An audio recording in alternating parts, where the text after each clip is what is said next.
On est en Big 2026 et tu sais toujours pas quel anime regarder? Mais t'inquiète pas, car... Tout va bien se passer. Vous savez pourquoi? Parce que la cavalerie est là. Et aujourd'hui je vais te présenter tous les animés bangers de ce mois-ci, c'est parti. Mais juste avant de commencer, je précise que j'ai pas cité des classiques évidents comme Jijika, Iron, Hell's Paradise et d'autres, donc soyez pas étonnés. Numéro 1, Mayonuka Earth Toon. C'est l'histoire de Yamabuki qui écoutaient les lives d'Apollo, et à force de souvent l'écouter, ils ont commencé par se parler, jusqu'au jour où, d'un coup, bam, elle a arrêté des lives. Mais au lieu de se dire, c'est pas grave, je passe à autre chose et tout, non, il décide de la stalker premier degré, jusqu'à être dans le même lycée, et pour rappel, il sait même pas à quoi elle ressemble.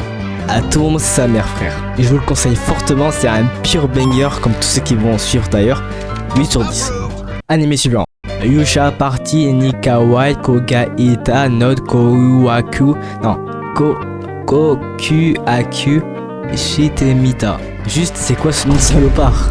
Donc, c'est l'histoire de Yuki qui s'est incarné en démon. Et un jour, il rencontra le groupe du héros. Sauf que dans ce groupe, il était fall in love de cette meuf. Donc, à chaque fois, il les laissait en vie, même s'il revenait. Jusqu'au jour où il a porté ses grosses boules et a fait sa déclaration d'amour. Et à votre avis, Rato ou coup de génie? Je vais découvrir ça par vous-même. Indice. Et en vrai, faut vraiment prendre l'animé avec des pincettes pour comprendre la vibes. Mais sinon, chaque épisode, c'est une pure rigolade. 8 sur 10. Next. Arne no Jikembo. Je suis pas un grand fan de celui-ci, mais en deux phrases, c'est une bande de détectives qui résolvent des enquêtes, ou qui résout, je sais pas. Et dans cette bande, il y a littéralement le roi des vampires. Voilà, enfin, quatrième animé. Yusha Party wo Wadasareta Kiyo Bambu. Non mais juste, ils ont quoi mettre des blases aussi longs, frère? Je comprends pas. C'est qui est la plus grosse ou c'est quoi?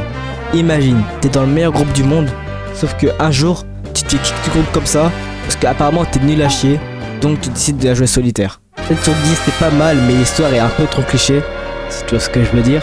Genre solo leveling. Cinquième animé, Shiboyuku.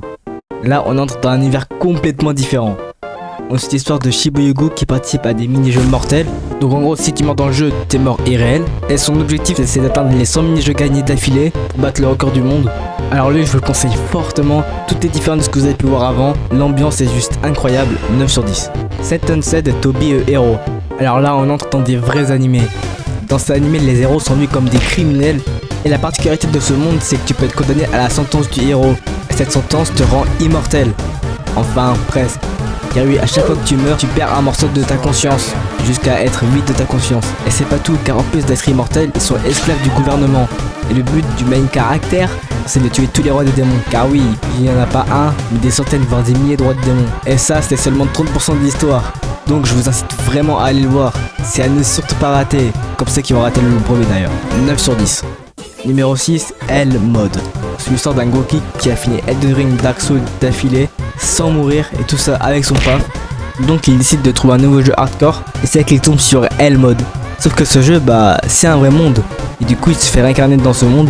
Et vu qu'être incarné c'est passé pour lui, il a mis la difficulté en mode hardcore plus avec la pire classe du monde pour bien être nerf.